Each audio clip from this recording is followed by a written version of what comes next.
Sabi naman ni Kifichu, politicians are jealous of the Duterte popularity. They aren't jealous of what the Dutertes had to sacrifice to get to that level of adulation. Alam nyo, maganda tong sinasabi ni Kifichu kasi totoo to eh. Ang dami po, no? Ang dami po nangangarap na politician na sana kasing popular sila ng mga Duterte. Parang akala mo lang walang ka-effort yung mga Duterte.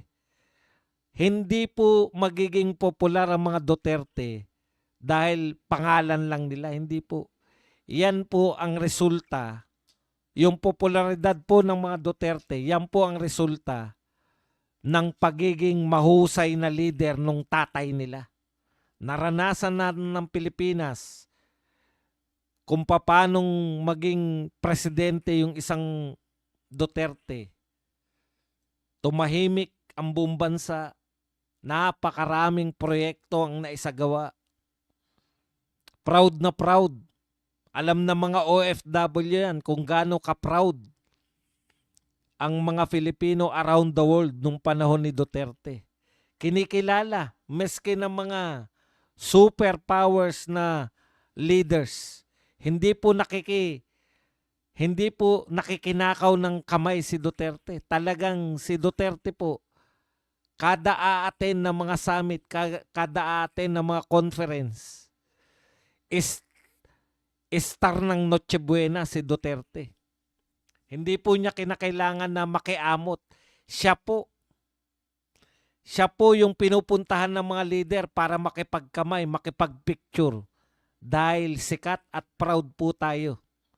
Nung panahon ni Duterte, proud na proud ang mga Pilipino all over the world nung panahon ni Duterte.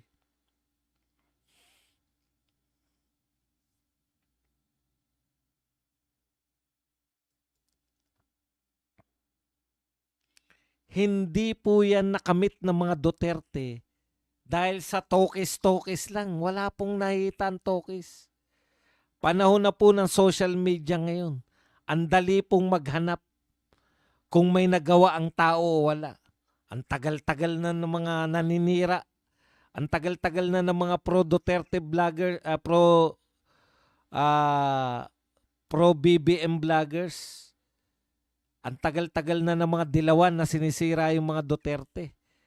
Yung mga pro-BBM vloggers. Bakit ayaw nyo namang ipagmalaki yung mga nagawa ni BBM? Panay na lang kayo paninira sa Duterte. Wala kasing mga pagmamalaki, Badong. Tinatanong pa ba yan, Badong? Wala silang maipagmamalaki. Kaya nga proud na proud sila na bukas presidente pa rin si Marcos eh. Di ba? Yun na yung achievement nila eh. Bali na, bukas presidente pa rin si Marcos. Presidente pa rin si Marcos, yun na yung achievement niya. Ito po, sinabi po ng isang maka-Duterte. Sa totoo lang, madaling talunin ng Duterte brand ni na Bongbong, Lisa at Martin. They have the funding and the numbers in Congress and Senate. Kung nag-allocate lang sila ng pera para sa mga ospital, schools at mga kalsada, kahit mangulimbat pa sila ng up to 30 to 40%, pero nakikita ng mga taong may nangyayari, okay na rin. Kaso, mga tamad at pagnanakaw lang ang alam. Mga inatupa, ghost projects at pulburon at junkets at grand luxurious parties. Correct na correct. Di po ba? Ang dali pong i-please ng tao. Alam nyo po, nung kapapanalo ni BBM, alam nyo kung ano yung nasa isip ko, paano kaya kung si BBM sundan niya si Tatay Digong at na siyempre mahigitan niya, no? Kung susundan niya yun, parang yung kay Xi Jinping ngayon, sinundan niya lang si Deng Xiaoping eh. Pero mas mayaman na yung China ang panahon ni Xi Jinping. Ano kaya mangyari? Makakalimutan kaya natin yun yung kinakakaba ko nun eh. Na baka makalimutan natin yung Duterte legacy dahil sisikat si Bongbong etc. etc. No? Hindi. Kaya hindi natin makalimutan yung mga Duterte, si Tatay Digong, at saka ang pag-asa natin yung mga Duterte kasi naranasan na natin lahat yan eh. Naranasan na natin yung uri ng pamumuno nila. Si BBM, siguro ang masasabi ko, dati sinasabi ko pa baka second to the worst siya. Pero ngayon, undisputed, the worst president. Kasi ang ganda ng minana niya eh. Di ba? All you have to do is follow. Wala ka nang iisipin pa. Duterte already done the hard work, yung kumbaga sa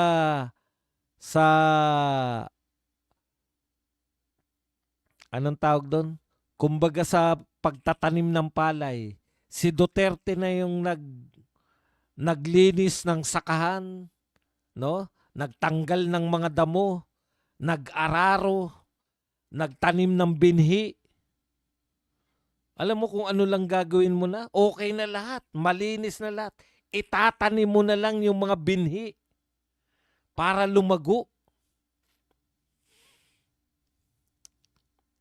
Itatanim mo na lang. Wala ka nang gagawing iba. Itatanim mo, maghihintay ka ng, kumbaga lahat ng dirty works, sinimulan na ni Duterte. Kung may mga puno pa dyan, kagubatan, di ba? Nagsimula si Duterte, gubat yan. Tinanggal niya yung mga hawan dyan, lahat ng mga balakid para mataniman yan. Inararo na niya, tinanggalan niya ng mga damo. Lahat. Nagtanim pa ng binhi. Maayos na. All you have to do, yung binhi na tinanim ni Duterte, itatanim mo lang. Hindi mo pa nagawa. Kumpleto na.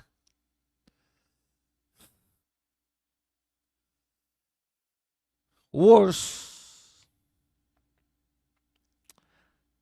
Ang hirap, no? Ang sakit sa dibdib.